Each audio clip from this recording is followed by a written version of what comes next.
think I bought the house in 2000, and it was a green trim with kind of a off-white, and it had boards out the front of the windows.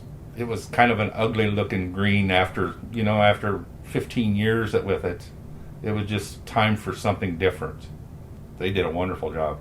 They replaced all the windows, replaced 2 doors, replaced the siding, did some dry rot repair, did all the fascia and under the soffit.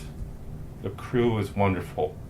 Gary's crew was with the windows. They showed me everything after it was all said and done.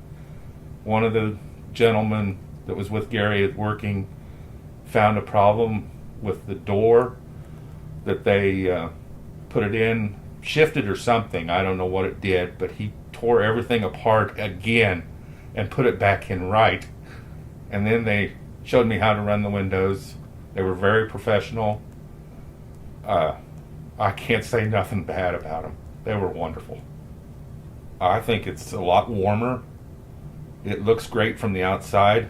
I don't know. I've had neighbors holler at me from across the street and says, "Man, that house looks great now." They thank me for even redoing it because it kind of actually built up the neighborhood. Yes, I would recommend Energy Guard. They do a wonderful job. They're very conscientious of their work, and they're very professional. I would highly recommend them.